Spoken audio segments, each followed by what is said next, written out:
Bueno, la idea de la charla de hoy es hablar un poco del tema de Java dentro de la base de datos. Así que primero vamos a ir preguntando quiénes saben Java o quiénes han desarrollado en Java o desarrollan en Java por ahí dentro del contenedor, del lado del cliente. Bueno, algunos, la mayoría, algunos tomó la estrategia de poder correr Java dentro de la base de datos, o sabe que se puede correr Java dentro de la base de datos, algunos lo probó, sabemos algunos.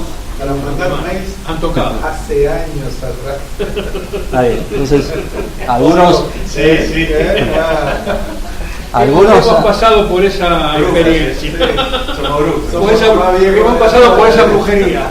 Somos los más viejos de. Tengo un slide ahí para mostrarles después. Sí.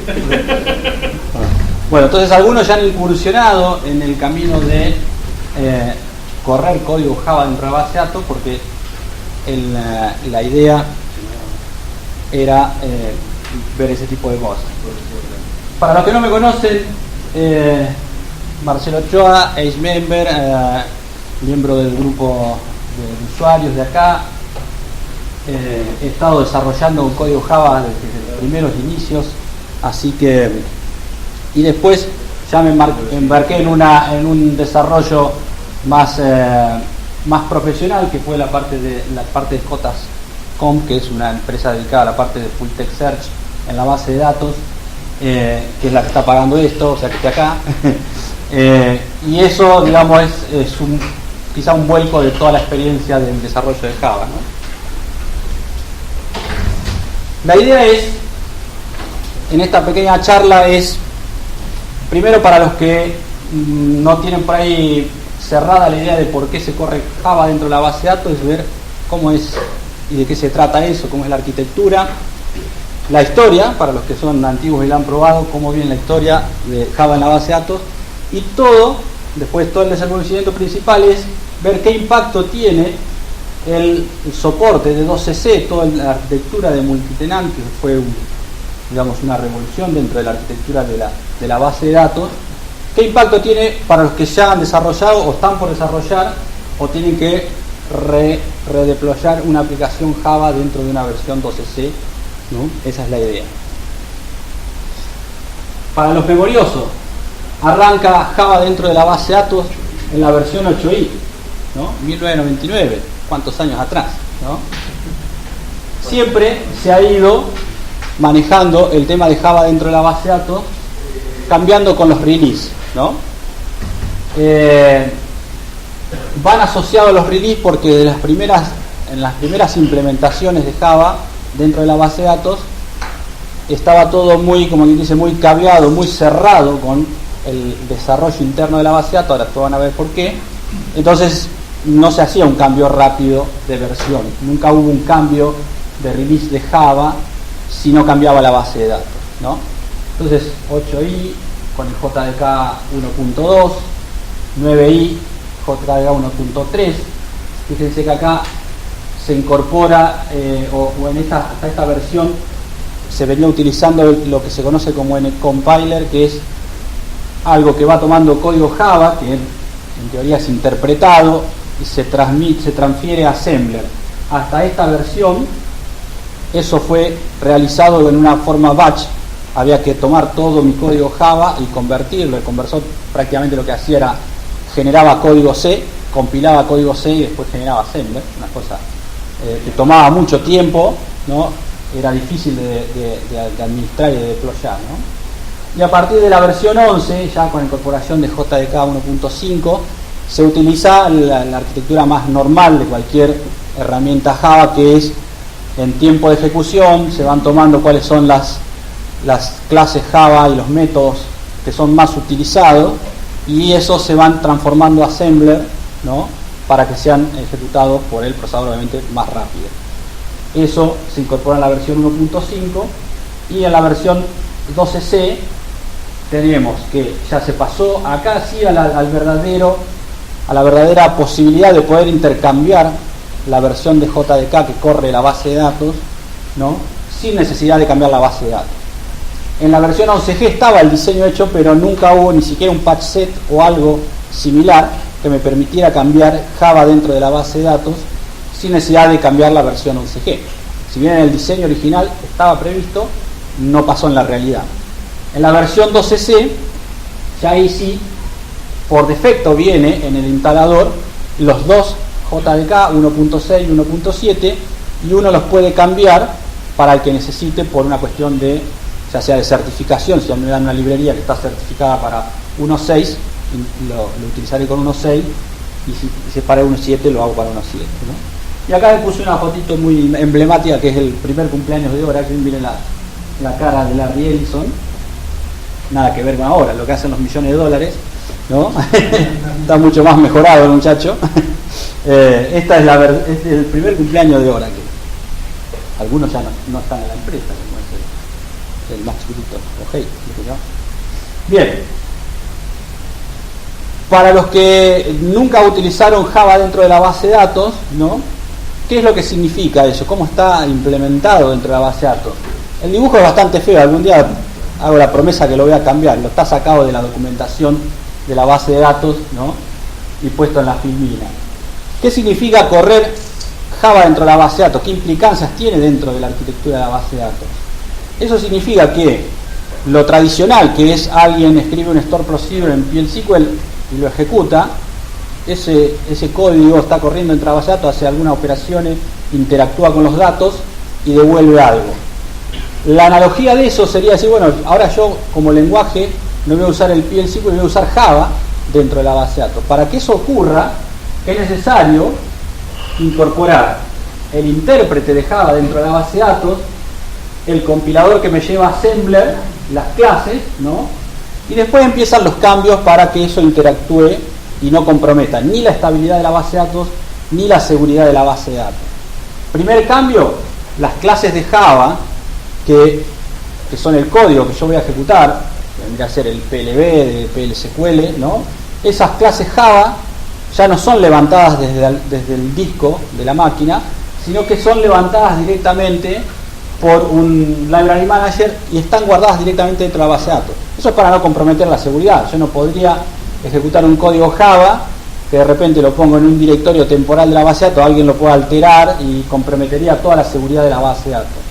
Todo ese código Java, todo el código, toda mi aplicación, lo que yo quiero ejecutar, va a estar guardado en la base de datos, que internamente es una tabla con una columna con un blob, y ahí está metido la clase Java.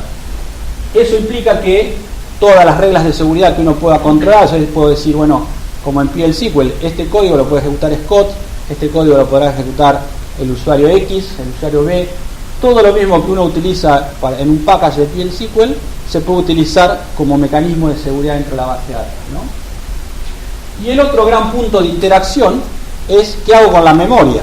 Yo voy a estar dentro de mi código Java utilizando la memoria de la base de datos. Entonces ahí es donde también tiene que ser la arquitectura bien organizada para que pueda un código Java. Uno cuando levanta un código Java, ya sea levanta el Tomcat, levanta cualquier aplicación de Java en un servidor, arranca, consume una X cantidad de memoria y empieza a funcionar. Cuando yo esté ejecutando un código Java dentro de la base de datos, la memoria que tengo asignada está dentro de la PGA de la base de datos o de la UGA, o sea, cualquiera de las áreas de memoria de la base de datos. Entonces ahí es donde uno controla y está cambiada la arquitectura para que si uno, cualquier aplicación Java que levanta, lo que primero que ejecuta ya consume 256 megas de RAM.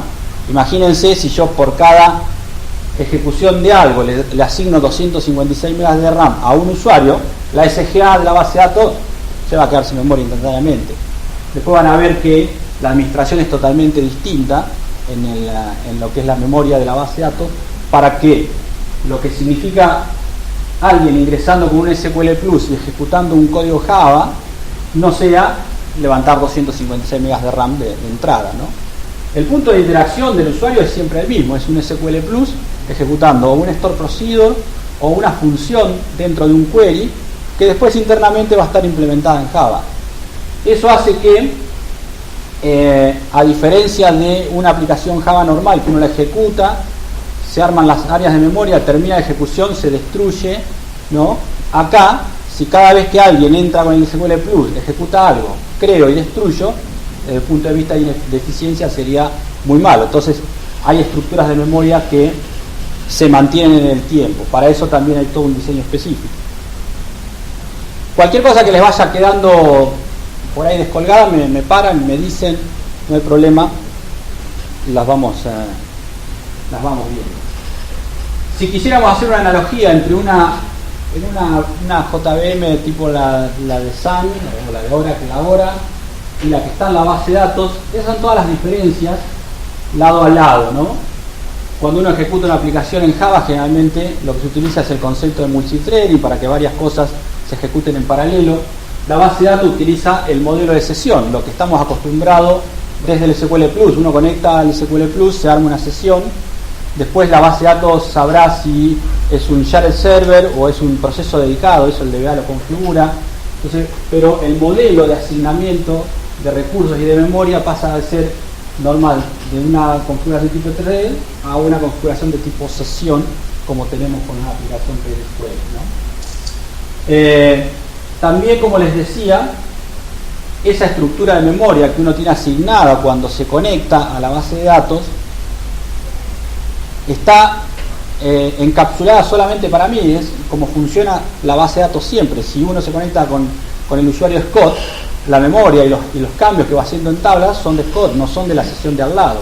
Eso se hereda en la implementación de la base de datos. Cuando uno trabaja con una JVM estándar, las áreas de memoria se comparten. Si hay dos threads accediendo a una variable de clase global, va a ser el mismo. Eso en la base de datos no ocurre. Por más que sea una variable de una clase, que es una estructura de memoria, digamos, que se comparte en ese thread, si yo estoy conectado con Scott en una sesión y con Scott en la otra, los dos van a ver datos distintos, ¿no? Bueno, después tenemos algunas cosas, el tema de escalabilidad. La escalabilidad medida dentro de la base de datos cuando ejecuto Java es la escalabilidad que tiene la base de datos. Uno puede crear 1000, 2000, 3000 sesiones si el hardware se lo banca, y la base de datos va a seguir andando. O sea, no es una cosa rara que exista un deployment, sobre todo cuando había aplicaciones de tipo cliente-servidor de fonts, que un usuario ya tengo 4000 conexiones a la base de datos y la base de datos seguía funcionando. Eso es distinto cuando uno tiene una JVM estándar, ¿no? Bueno, lo que les decía es que las clases están en la base de datos. El punto de vista de seguridad, cuando uno ejecuta un código Java dentro en un Tomcat, la seguridad es muy simple. No es porque el Java no lo permita ser más cerrado, pero sino que por defecto viene que todo el mundo puede usar cualquier cosa. Dentro de la base de datos el concepto es al revés. Está todo cerrado, nadie puede decir quiero abrir un archivo del disco y lo puedo abrir, quiero conectarme con una conexión de red hacia afuera y lo puedo hacer. Está todo cerrado, por defecto está todo cerrado porque estamos hablando de la base de datos. Entonces, a partir de ahí empiezan a funcionar mecanismos de seguridad para uno ir abriendo perfectamente lo que necesita, ¿no? Bien. Cuando estamos hablando de Java en la base de datos, aparte de los que ya hicieron alguna experiencia, que podríamos hablar de un 5% acá en la audiencia, más de uno ya lo estaba haciendo sin saberlo, ¿no? Si alguien estuvo utilizando un producto de intermedia, supongamos para almacenar imágenes, guardo una foto y la quiero achicar o quiero hacer una microcaptura dentro de la base de datos, todas esas funciones están dentro del paquete intermedia y aunque ustedes no lo sepan, eso está implementado en Java, ¿no? Lo mismo pasa con el Oracle Spatial, con el Oracle Text, con XQuery, que forma parte del producto de XMLDB, el Warehouse Builder, el mecanismo de replicación. Hay muchas funciones del mecanismo de replicación que están implementadas en Java, ¿no? Hay funciones analíticas del paquete de Oracle Data Mining que cuando corren dentro de la base de datos, ya sea para hacer distribuciones de bayesianas, que se llaman. Entonces ese tipo de cosas también están todas implementadas en Java. O sea que desde el punto de vista de dónde uso Java en la base de datos, es muy probable que más de uno haya sido usuario de Java en la base de datos sin saberlo. ¿Por qué? Porque el concepto de utilizar Java en la base de datos es implementar la funcionalidad que uno tiene y encapsularla dentro de una función, de un store procedure, algo que lo oculta y para el desarrollador no lo va a saber. Bien, y en la versión 12C se está agregando, por ejemplo, el soporte para ejecutar Hadoop dentro de la base de datos. O sea, poder hacer parallel processing en Java directamente dentro de la base de datos. Más de uno preguntaba, ¿para qué quiero ejecutar Hadoop dentro de la base de datos? Si es un framework desarrollado para hacer parallel processing en clústeres masivos. Porque la argumentación es que muchos de esos datos están dentro de la base de datos. Entonces, si yo te voy a hacer parallel processing de datos que ya están dentro de la base de datos, la mejor forma o la más eficiente es hacerlo directamente con Java dentro de la base de datos. Una cosa que no nombré es que cuando uno usa Java en la base de datos, cualquier operación que hagamos sobre datos, leer una tabla, ¿no? Si uno lo piensa esto en una aplicación, por ejemplo en un Tomcat, en un WebLogic, una aplicación Java accediendo por JDBC a datos de la base de datos, los datos tienen que ir por la red, se hace la consulta, se devuelve y se procesa. Cuando uno ejecuta Java dentro de la base de datos, no hay ningún dato moviéndose por la red. Directamente en esa aplicación Java que yo tengo, si hago una consulta, lo que se me devuelve es la porción de la SGA donde está ese dato. O sea, no existió nunca una transferencia de datos dentro ni de la red. Porque uno puede hablar de la red y decir, bueno, si está corriendo dentro del mismo servidor, digamos un cableado de software, pero no. Cuando uno hace una consulta con Java dentro de la base de datos, la implementación del protocolo de las clases de JDBC para acceder implica que me dan un cursor que es la SGA directamente para recorrerla. Eso, cuando uno tiene que hacer un procesamiento masivo en tablas muy grandes, es una relación de hasta 20:1 la performance de correrlo afuera.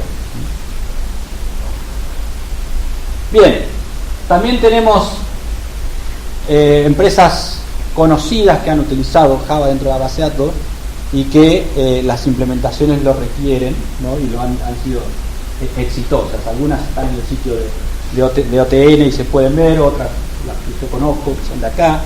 O sea, gente que ya hemos incursionado en Java dentro de la base de datos y ha sido exitoso. La forma de Java en la base de datos es obviamente porque depende de lo que yo quiero hacer, que siempre va a ser mucho mejor que hacerlo en PL/SQL.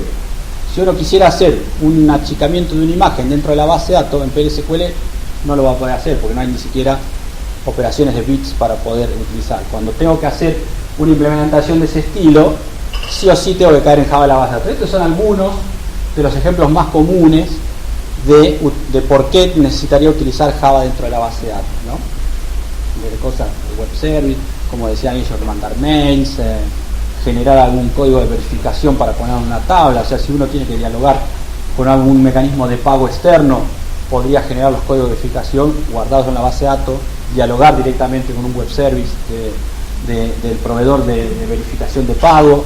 Todo ese tipo de cosas son perfectamente realizables dentro de la base de datos y no me exponen de tener eso implementado fuera, que por ahí con un problema de auditoría no sería factible de implementar. Bien, y ahora sí vayamos al lleno de qué pasa con 12C, ¿no? ¿Qué es lo que me impacta a mí en el desarrollo de Java, con desarrollo con Java dentro de la base de datos? Esto es un diagrama, no pretendo que lo lea porque yo ni de acá cerca estoy viendo qué es lo que dice, pero estos son todos los procesos que tiene una versión 12C, ¿no? Cuando uno desarrolla con Java dentro de la base de datos va a estar interactuando con 2 o 3 cositas nomás, que son los procesos del dispatcher o los procesos de las sesiones del usuario que son asignadas a mí. Si estoy ejecutando algo vía una cola de ejecución de Advanced Queue, o si estoy ejecutando algo con el scheduler de la base de datos, son servidores que se levantan y ejecutan dentro de la estructura de memoria. Todo el resto prácticamente está, digamos, oculto para mí. Yo no necesito saber que existen todos estos procesos. Yo voy a estar interactuando con una serie de procesos más del lado del usuario. Cuando yo ejecute con Java, voy a hacerlo de este lado. ¿Por qué puse así la filmina? Porque en realidad es para demostrar que el concepto de multitenant, que agrega un montón de cosas, ¿no?, me tiene que hacer o me va a imponer a mí una serie de restricciones que voy a tener que ser muy claro y las voy a tener que tener muy en cuenta, porque si mi aplicación corría perfecto en una versión 11, cuando lo lleve a una versión 12 quizá no funcione, ¿no? No es que no vaya a funcionar, va a ser, o sea, debería andar perfectamente, pero cuando hablamos de la arquitectura de multitenant y el concepto de los PDB y los CDB, es esto, ¿no? Lo otro era todo lo que era desde el punto de vista del sistema operativo, todos los procesos que están en ejecución, los archivos que se ven. Esto es, digamos, la captura lógica. ¿Qué significa trabajar con un contenedor y una PDB y qué es una CDB? Cuando nosotros hablamos de PDB y CDB, estamos hablando de las subestructuras que agregó la versión 12C para que una base de datos permita ejecutar como si fuesen máquinas virtuales que cada una es su propia PDB, ¿no? La isolación en una arquitectura de 12C es siempre a nivel de los datos. Eso es lo que más tiene que quedar marcado. Entonces, mi aplicación, que es Java, y que va a ejecutar cosas y va a interactuar con cosas del sistema operativo, no va a estar isolada como lo argumenta la base de datos 12C. Un PDB que me dice, usted agarre este PDB de este contenedor, me lo llevo y lo ejecuto acá. Sí, está todo perfecto porque los datos están todos aislados y la arquitectura me permite a mí decir que, por ejemplo, las vistas del sistema siempre tienen asociado, como dice, una columna más, que es el contenedor que lo ejecuta. O sea, todo ese tipo de cosas me permiten a mí que si yo me llevo una tabla de Scott de un contenedor, ese PDB la pongo en otra, el Scott que estoy utilizando es otro, con otra tabla, o sea, no hay un conflicto de cosas. Pero cuando se ejecute con Java sí va a pasar eso, y ahora lo vamos a ver en detalle. ¿Qué es cuando uno ejecuta Java? ¿Qué es lo que está utilizando? Estamos usando, desde el punto de vista del sistema operativo, procesos. Los procesos van a consumir CPU y memoria. Eso, desde el punto de vista de multitenant, no hay ningún tipo de isolación. Un contenedor está corriendo en un servidor físico, en una máquina X. Ese contenedor se le meten todas las PDB, que vendrían a ser como máquinas virtuales, pero el contenedor está siempre en la máquina física, que es la misma, que tiene la misma memoria, que tiene la misma cantidad de CPU en ejecución, ¿no? Todo eso es común en el CDB. Por más que mi código Java corra en un PDB, va a estar usando un recurso común que es la CPU y que es la memoria. Si yo dentro de mi aplicación Java, que ahí empiezan las diferencias, en PLSQL uno podría llegar a abrir un archivo del disco con la API de PLSQL, pero no es lo más común. Generalmente uno en PLSQL dialoga con tablas, ¿no? Y no va más allá de ese alcance. Cuando nos pasamos a Java, lo más común es que pase eso, que se abra un archivo de disco, ¿no? Que se abra una conexión de red hacia afuera. Todo eso son recursos del sistema operativo que son del CDB y que son comunes. O sea, si yo agarro una aplicación que está corriendo en este PDB, abro un archivo, si esa PDB la llevo a otro contenedor, el archivo posiblemente no esté, porque son recursos físicos del sistema. Vayamos en detalle. ¿Qué significa que consume CPU y memoria? Cuando yo ejecute mi aplicación, voy a estar consumiendo la CPU del contenedor. Si yo tengo 4 procesadores, yo tengo 8, yo tengo 16, y mi aplicación empieza a hacer un cálculo intensivo, como decía recién Hernán, que se empieza a ejecutar algo muy, muy, muy intensivo, me va a consumir toda una CPU. Entonces, no hay una forma de, si bien existe un mecanismo como los que están acá abajo, para poder limitar eso, hay que ser consciente de que si yo lo hago y el DBA no lo restringió, voy a como quien dice, poner en problemas a todo el contenedor, ¿no?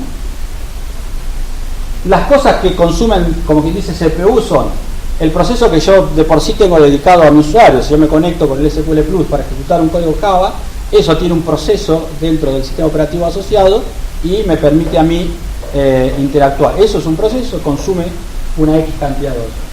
Después tengo los procesos que disparo con el scheduler. Si yo con el scheduler disparo un proceso que ejecuta Java a las 3 de la mañana, va a estar asignado a una CPU y va a estar consumiendo el tipo de horas.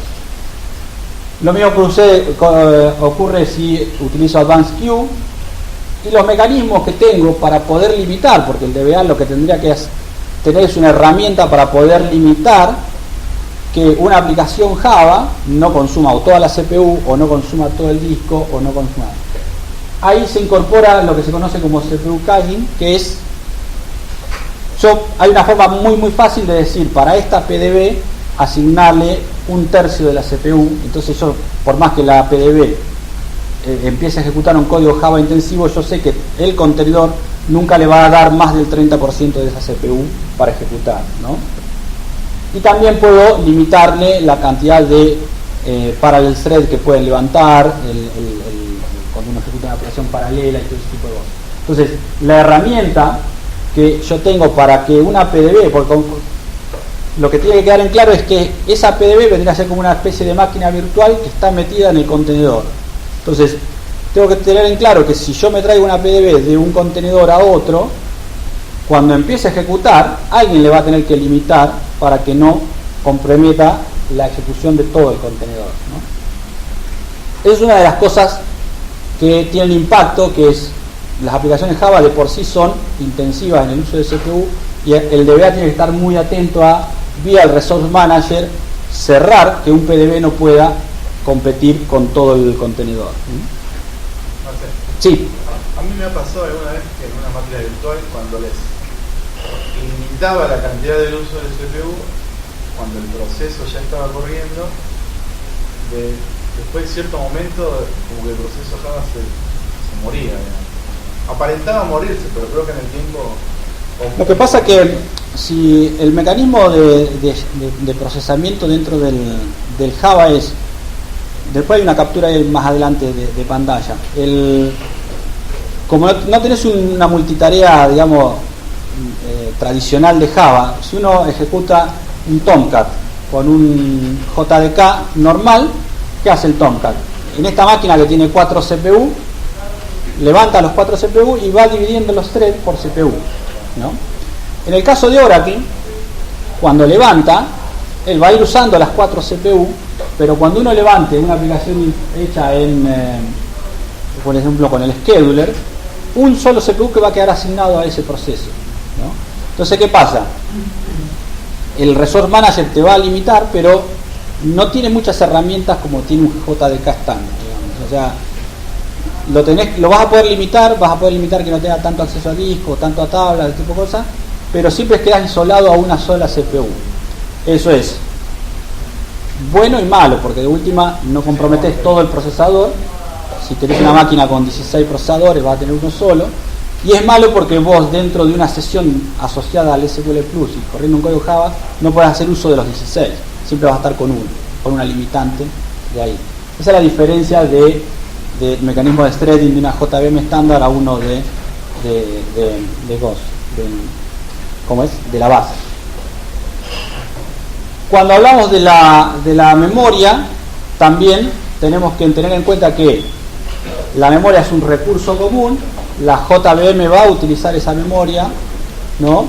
Y ahí dependerá, vía los parámetros que tengamos en el contenedor, cuál es la mayor cantidad de memoria que le puedo asignar a un PDB o a una conexión o a una aplicación Java.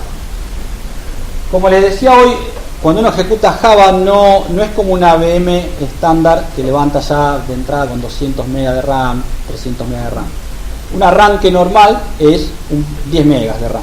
Entonces yo puedo, con una SGA de asignado máximo 256 MB de RAM, correr varias sesiones sin tener ningún problema.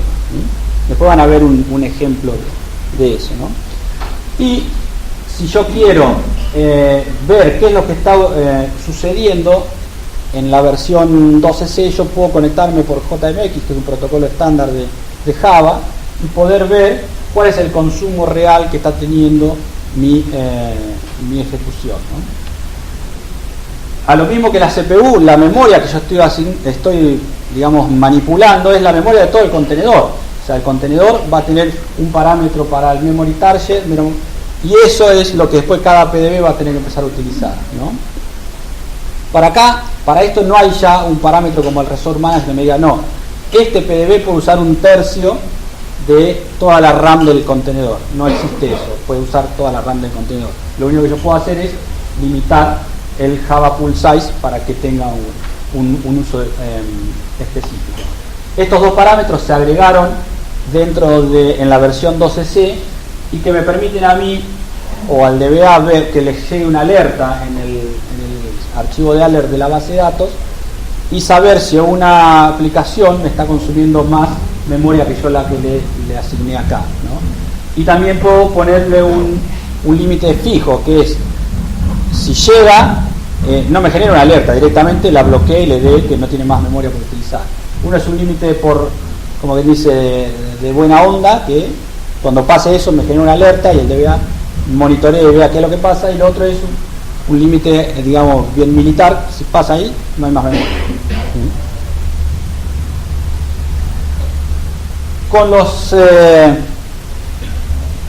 Con el acceso al disco o al file system de la base de datos, ahí es donde también es bastante problemática la versión 12C y varias PDB en funcionamiento.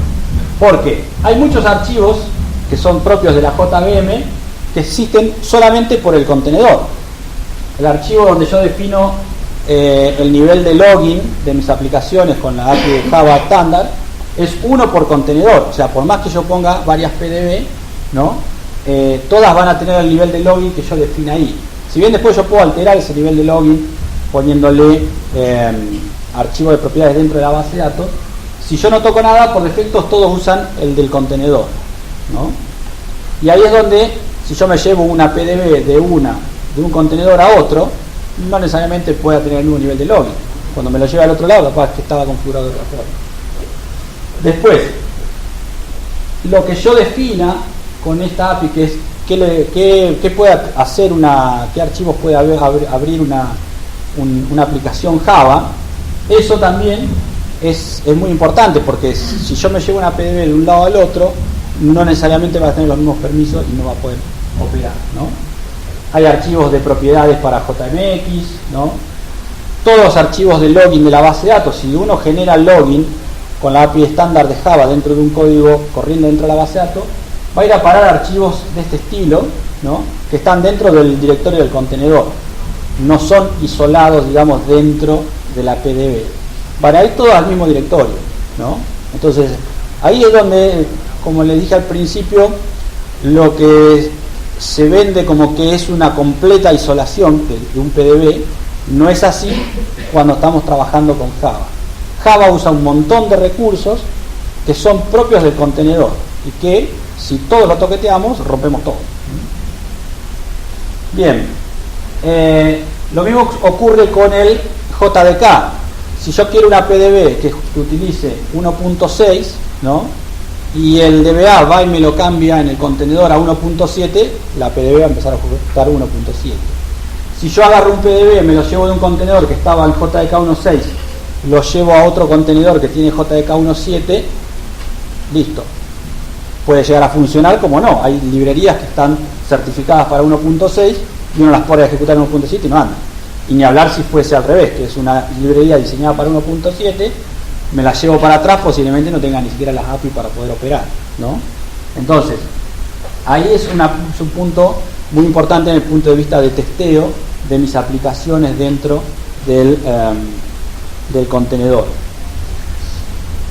El último punto es, si los códigos Java son muy intensivos en el uso de disco, porque operan sobre tabla, generan mucha información sobre tabla, yo puedo utilizar, supongamos que yo hago mi prueba en el equipo de testing y la aplicación genera o puede operar sobre 100.000 filas por segundo, ¿no? ¿Cómo podría estar yo seguro que eso que es una PDB se pueda ejecutar 5 veces y el contenedor lo siga manipulando, lo siga pudiendo operar? Hay una API que me permite saber a mí cuál es el máximo de I/O por segundo que puede soportar la base de datos. Yo ejecuto esto y me dice, mi base de datos soporta 200, 300 I/O por segundo, ¿no? Entonces, cuando yo diseñe una aplicación para correr una PDB, si yo sé que la base de datos tiene un tope de 300 I/O por segundo, no puedo hacer que todas las PDB superen ese valor, porque ahí van a empezar a andar mucho más lentas. Ese límite físico que me devuelve esta llamada es la que me tiene que dar a mí el tope de que todas las PDB todos los giros por segundo sumados de todas las PDB no pasen ese tope, si no va a empezar a degradarse la performance. Sería exactamente lo mismo que si uno agarra varias VM, las pone a correr en el mismo equipo, va a llegar un punto que no va a haber más CPU para procesar tanta cantidad. Bien, después pasa el tema vimos la parte de la memoria, el procesador. La red es un recurso también común del contenedor. Si yo abro un socket, o sea, abro una conexión y me pongo a escuchar por un socket alguna conexión, eso es único dentro del contenedor. Si eso está levantado dentro de una PDB y la siguiente PDB intenta hacer lo mismo, no va a levantar, porque el socket ese ya está en uso, ¿no? Eso es uno de los problemas, digamos, que más comunes van a pasar cuando uno retestea una aplicación o cuando empieza a hacer los deployments. Me llevo un PDB de desarrollo al equipo de producción, cuando intenta abrir el socket estaba en uso por otra PDB. Entonces no entra en funcionamiento. Y hay algunas cosas que quedaron, digamos, no muy bien isoladas dentro de la versión 12C, como son todo el soporte de XMLDB, ¿no? La base de datos, no sé si lo saben, uno puede ingresar por FTP a la base de datos, se puede ingresar por HTTP a la base de datos. Esos parámetros son comunes a nivel del contenedor, no los puedo alterar a nivel de la PDB. O sea, si alguien tiene una aplicación que utiliza estas funcionalidades y sube por FTP a la base de datos algo, cuando eso lo lleve a una 12C, me va a andar y va a subir datos en el contenedor principal, no dentro de la PDB, ¿no? Bien, y el mecanismo de seguridad, yo podría decir, bueno, a esta PDB le dejo abrir un puerto tal, porque se lo tengo que dar con una API especial, y cuando lo voy a llevar a producción ese rol no lo tengo. Entonces hay que ser muy claros de que no necesariamente lo que estaba probando por ahí en una PDB, en el contenedor de desarrollo, vaya a funcionar dentro del de producción, ¿no? Bien, eso es, digamos, un resumen de los problemas que yo me puedo encontrar, que son: pruebo todo en una PDB, en un contenedor, y cuando lo llevo no anda en el otro, ¿no? Porque o no me dan los giros por segundo, el socket está en uso, o sea, todo eso implica que no vaya a funcionar. ¿Qué pasa con los patch? Los patch se aplican siempre sobre el contenedor principal. Entonces, si yo bajo un patch para resolver algo, tengo que ser muy consciente de que cuando vaya a llevar a esa PDB al otro lugar, también esté, ¿no?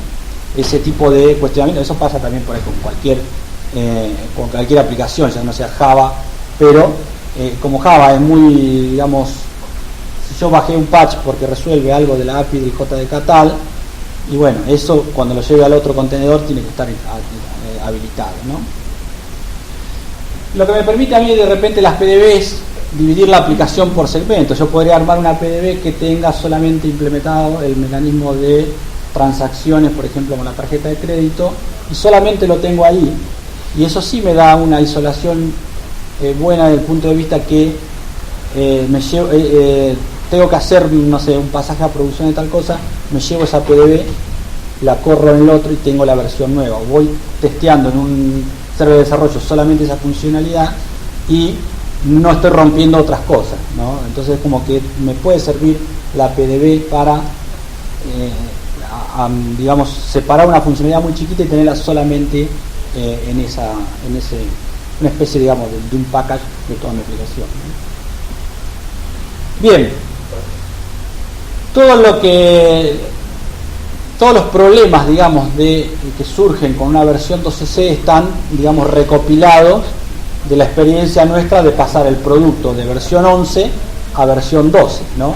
El producto que nosotros tenemos es una implementación de texto libre, ¿no? Con búsquedas de texto libre tipo Google, que utiliza el framework de Apache que se llama Soler, que está encapsulado dentro de la base de datos para que, si yo quiero indexar algo, directamente cree un índice de la base de datos. Ahora que tiene esa posibilidad de que uno puede crear sus propios índices, ¿no?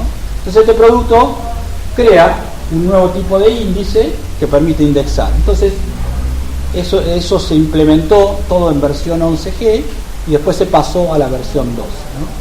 Todos los problemitas que mostré anteriores son, digamos, la conclusión de haber recertificado todo este producto en la versión 12, ¿no? Como para darle un marco de realidad a toda la sanata que dije anterior, ¿no? O sea, todo eso viene, digamos, de la experiencia real de haber pasado la migración o la certificación de este producto, ¿no? Hay una cosa que cuando hablábamos de CPU, esto es 2 PDB corriendo en paralelo dentro de un contenedor, ¿no? Cada una de las PDB con 2 conexiones de SQL Plus cada una y todas a la vez disparando un proceso de indexamiento de una tabla grande, ¿no? Una tabla muy grande. ¿Qué es lo primero que salta del Resource Manager? Si bien yo le doy la salida para que todos empiecen a indexar, ¿no?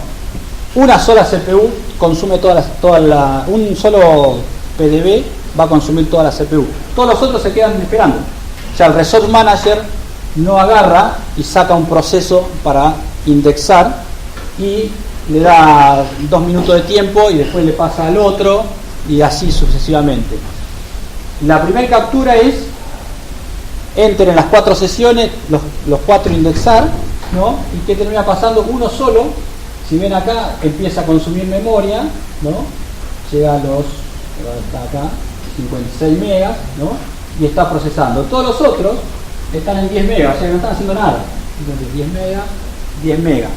Eso es, cada sesión, como les decía, cuando uno se levanta una VM, no levanta una N cantidad, siempre arranca con muy poquito uso de RAM.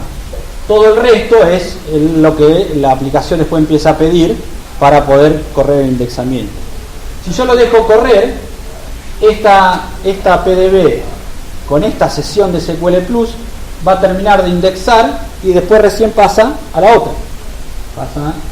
Esta, fíjense que dejó de procesar, después corrió el garbage collector, libera memoria y está procesando la de acá, que está en 200 megas de RAM utilizado, ¿no? Y las otras están perfectamente. O sea, eso es una de las cosas que más me impactaron de cómo el Resource Manager trabaja con todas las PDB. Si bien todas las PDB deberían tener asociado una X cantidad de uso de CPU, digamos, en paralelo, en la realidad pasa que una sola empieza a consumir, ¿no? Todas las otras se quedan esperando. Eso no implica que si esta terminó de indexar y yo al índice lo quiero utilizar, se puede utilizar, no está bloqueada, digamos, y frisada ahí sin poder utilizar. Yo empiezo a hacer consultas sobre este índice y por más que este esté utilizando el 100% de una CPU, estos todos están operativos. Lo que cambia es la prioridad que le da al proceso intensivo. El proceso intensivo de indexamiento que está utilizando un job de la base de datos está corriendo en una sola CPU y los otros 4 se quedan en espera. Bien, conclusiones.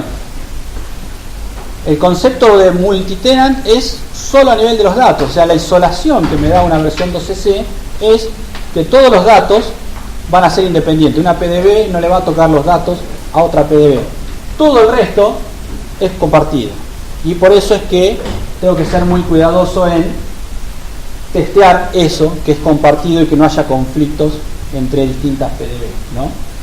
Obviamente implica volver a retestear todo. O sea, si mi aplicación corría perfecto en la versión 11G, ahora yo la instalo en un PDB y lo tengo que volver a testear. Y si la otra aplicación que corría en la otra base de datos que antes funcionaba perfecto, la meto en 2 PDB en un único contenedor, puede llegar a haber conflictos entre ellas por utilizar recursos compartidos. Hay una cosa que es típica que nos pasó, por ejemplo, ese concepto de plug and plug, ¿no? Yo puedo tener una PDB que tiene configurado en una tabla para que escuche, ¿no? En el puerto 3040, ¿no?